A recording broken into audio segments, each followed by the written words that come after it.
Humans in the cardboard, more sweet. Yu-Gi-Oh reveals going forward. We have more Duelist Advanced information revealed today. Apparently, this was revealed as like new information from the YCS going on in Tokyo right now. Those usually tend to be very, very large tournaments, but hopefully there's some cool cards here. It looks like there's like 3 one-offs being shown here um, for Duelist Advance, just trickling towards kind of the end of the set here, even though we still have a good amount of stuff unrevealed. But let's get into it. So starting off here, we have Gaia Stream, the Graceful Force. So this is a Gaia monster, but he's ice-based. This is awesome. The artwork on this is so cool. I love this. That would be so cool if they went off and did like different attribute Gaias. Although to be fair, like it's always been Earth. I know they've done like haven't they done like a lightning Gaia? And stuff. Like, I feel like they've done a fire Gaia. Maybe they've already been on their way. Have they done a wind one? I don't know. But still, cool to see. Anyway, this is a rank 6 water aqua exceed effect monster. 0 attack, 0 defense. It does take 2 plus level 6 monsters. Once per turn, you can also XYZ summon Gaia Stream the Graceful Force by using a rank 5 or 7 monster you control, transferring its materials to this card. That already makes this card better. Well, I was going to say for Zeus, but then I read the second line here, or the next line here, which says, cannot be used as material for an Exceed Summon. The turn it was Exceed Summon, so you cannot use this card to facilitate extra free materials on Zeus. But okay. This card cannot attack directly. This card gains attack equal to the combined levels and ranks of its attached materials times 200, which also is not huge. Levels and ranks. Okay, never mind. That actually does get pretty beefy.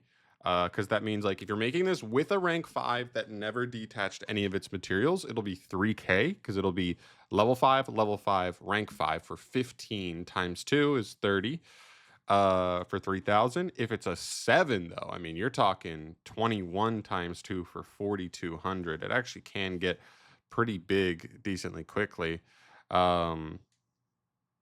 Gotcha. Okay, cool. And then maybe there's even a world where you're even ranking up these on top of other monsters.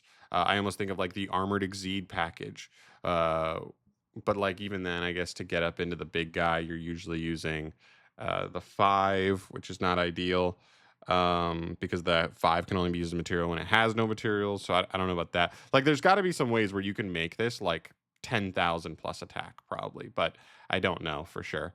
But still cool. Still good utility potentially. And last effect at the end of the damage step of this card battles, detach a material from this card. Sure, to keep you from just keeping a 4,000 beater or whatever going, turn after turn. This card's fine. Would I rather just be making Zeus?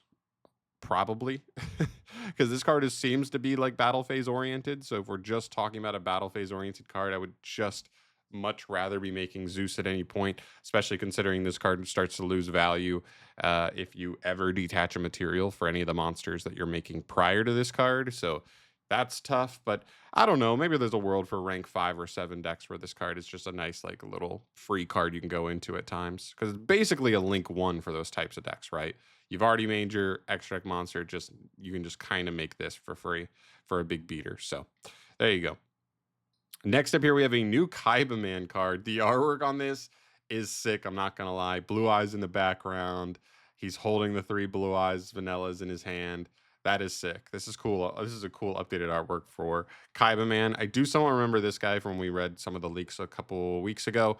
Legend of Justice KAIBAMAN. He's a level 1 light warrior tuner. Of course, he's a warrior. If he was a spellcaster, it'd be so much better because he'd be able to make the link 1 and stuff, but unfortunately he doesn't. But he is still a level 1 light, which does still have some synergy with the deck. 200 attack, 700 defense. First effect's a hard one's return. If this card is normal or special summoned, show 3 Blue Eyes White Dragon from hand, deck, face of field, and or graveyard. Then special summon a Blue Eyes White Dragon from your hand, deck, or graveyard. If you special summoned Blue Eyes White Dragon while this card is in your graveyard, you can banish this card to add a Blue Eyes monster from your deck to your hand. Sad. It would have been so cool if they made like, even if they wanted to make this card the kind of card where it's like, I don't have access to the Primite engine, but this is the next best thing. If you want to play pure Blue Eyes and still be competent and not shell out for Primite, this would be the next best thing to play. That's awesome. Unfortunately, they didn't do that. So this card probably just isn't playable. The biggest thing to me is this deck already doesn't want to play all 3 Blue Eyes because they're insanely bricky, and 2 seems to be the sweet spot. 1 makes it too fragile to stuff like Bestials. 2 is just enough. 3 is overkill, and you're going to brick way too often. So it seems like nobody is ever playing 3 Blue Eyes in their Blue Eyes deck anyway. So in that world, maybe this card would be interesting. But again, just also this card not being a spellcaster or dragon means you can't even make the link 1 with it, which would have been super, super icing on the cake as well. But kind of unfortunate at the end of the day. So yeah, this one's a whiff for me, unfortunately. Cool like flavor text, and definitely a better version, a much better updated version from original KAIBAMAN, but not quite it. And our final card here is a new quick play spell, which is pretty interesting. That's one of Alexis's cards, right? One of her cyber monsters, kind of.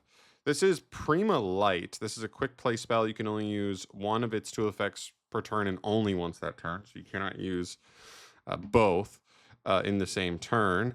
First effect says activate one of these effects. Tribute an Earth Warrior monster. And if you do, special summon a Light Warrior monster from your hand or deck. Huh. Okay. I'm already thinking like Goki. This seems like pretty good for Goki because you tribute a Goki to summon any light warrior. Then the Goki would trigger to search any Goki card. But the problem is like you got to get 2 Gokis in rotation to set up the reborn spell. But also still pretty decent value. And then off the top of my head, I'm like, what other Earth Warriors and Light Warriors are the best? We know Infernoble Warriors. I don't have them off the top of my head which ones are the best here, but that is interesting, especially as a quick play to even like dodge hand traps as well. Or you can choose to, during the main phase, immediately after the effect resolves, normal summon a warrior from your hand. That's fine. I don't see us doing that one more than the first one, but it's all right. I also like that this tributes as effect. We've been seeing Konami do this a little bit more often. I think they made a handful of cards at one point and then realized nobody played them because they tributed for cost but didn't give you quite a strong enough payoff. So every player, every semi-competitive player was so fearful of those cards because you're like, if I just get ashed on this, like I'd lose the game. Right? If I have to like normal a warrior, tribute it using my normal with a second card in hand, and then when my opponent like ashes that, I just have no monster on field. I've used 2 cards in hand and my normal summon. My turn might just be over. Was too scary. So I think Konami's kind of come around with card design and started making a lot more cards that tribute as effect instead of as cost. So that way, if you do get ashed, you don't lose the extra body, which is safer, which is nice. But yeah, that's the first effect. The second effect also says during your main phase, you can banish this card from your graveyard to add a warrior or fairy cyber monster from your deck to your hand. Huh. That also makes this card pretty interesting. That now becomes like a Rhoda for Cyber Angel. I don't know what warrior cyber monsters exist off the top of my head. I mean, I'm thinking I know Alexis's old monsters like Cyber what is it, like Cyber Blader and Cyber Prima, I think is the card that the artwork, the card that's in the artwork here. So it adds like some of those. From what I remember, those cards are not very good. But that this effect more so makes this card kind of spicy and interesting as like a Foolish Burial Goods target, because now this is just Rhoda for a Cyber Angel monster. Or a warrior cyber, whatever those are. I'd have to look these up after this video. This card's interesting to me.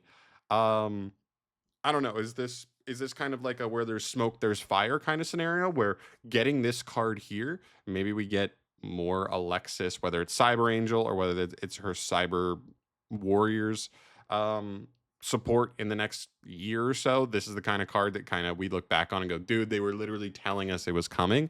I think that seems more possible because I just don't know if the options even available right now are that good at all. But this is a very interesting card. So I dig it. I think the first effect on the first, like the first bullet on the first effect is very interesting. And I think the second effect's also pretty good. You can't do both in the same turn, so you'd either have to like goods it or use the effect, the effect when you draw it. Um so it lowers the ceiling, but like you still get grind out of it. So that's still cool. You use the first effect and then you just save the second effect for next turn. There's definitely some cool application here. I definitely need to do a little more digging on this to see exactly what targets are available and if there are any actual good ones. Like this is just summoning any light warrior and searching any warrior cyber or fairy cyber, which has to have a handful of targets. So I'll have to do some research on that. But this card's pretty interesting overall to me. So cool stuff. Just a couple like random things dropped here at the YCS in Tokyo. We'll keep you updated on anything else new that gets revealed going forward. So subscribe to the channel for more news videos down the line. But I'm out of here for today. Thanks for watching, guys. I'll see you in the next one. Peace.